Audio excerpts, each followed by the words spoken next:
Hi. My name is Ashwini Velchamy. Before I begin, I'd like to wish all the mothers, parents, caregivers, and family members of my fellow graduates a happy early Mother's Day.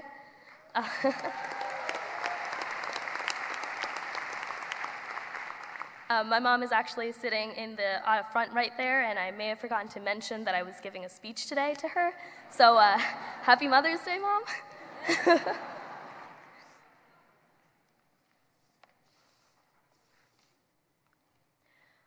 I was 5 years old when I began to learn the language Tamil. There's this peculiar feeling when you're an immigrant kid. It's the feeling of not belonging no matter what you do, no matter how hard you try. My parents' generation had all grown up in India and immigrated to this country, determined to keep their culture and their language alive. And yeah, I understood that desire, but I still felt disconnected from that passion and that drive, because I was born here. I grew up wedged between two cultures, which meant I could never picture myself truly belonging in either. I had to choose. But see, that's the problem. Why did I have to choose? We're taught constantly to make a decision, to approach every fork in our lives like an ultimatum. We're taught to do our cost-benefit analyses, figure out the opportunity cost of one course of action to another, and then make a choice. Choose between our passions, choose between our identities, choose between where we see ourselves making a difference in this world. Am I a humanities person or a STEM person? Do I enjoy math or do I enjoy history? Am I keeping up with politics or the latest in tech innovation? You see, that's something I didn't have to do here at AU.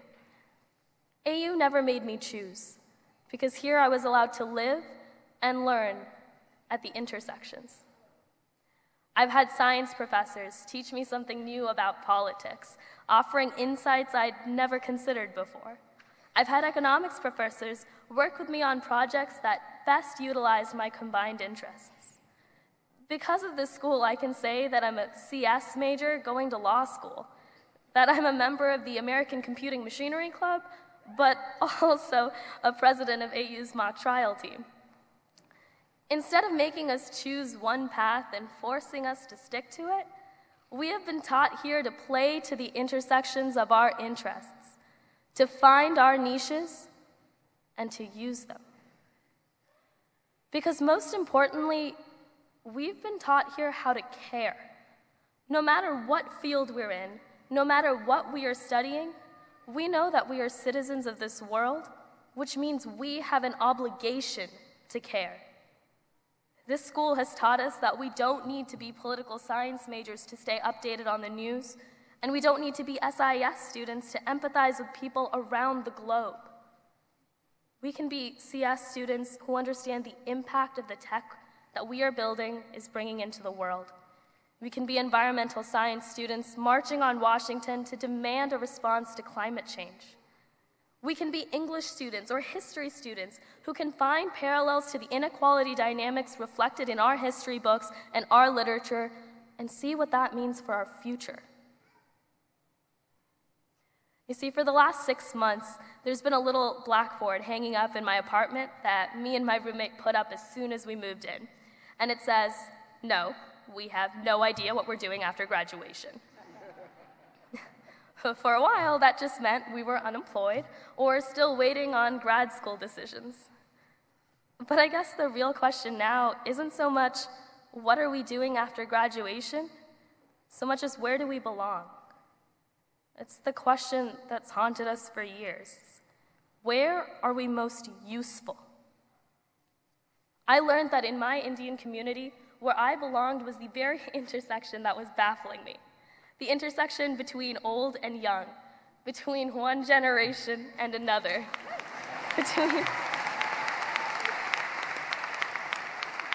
not great at this hat thing, between one generation and another, between both cultures. And now I guess it's time to find out where we belong in this world. So I urge you to find that intersection, Find that niche that uses your talents, your skills, and allows you to do the most good in this world. It's a bit of a scary place right now, but that doesn't mean it's time to hide or take cover and ride out the storm. We may not have created the world that we are being thrust into, but we must take responsibility for fixing it.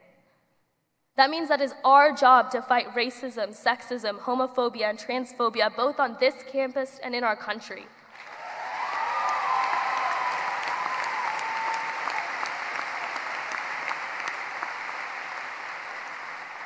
And that's not just in words, but through actions.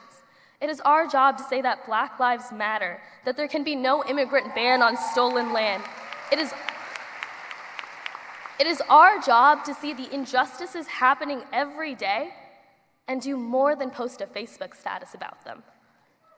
It's our job to remember right from wrong. We've been afforded an extraordinary privilege today to walk across this stage and obtain these college degrees. Now it's our responsibility to use that privilege to make a difference. In the words of Toni Morrison, when you get these jobs that you have been so brilliantly trained for, just remember that your real job is that if you're free, you need to free somebody else. If you have some power, then you need to empower somebody else.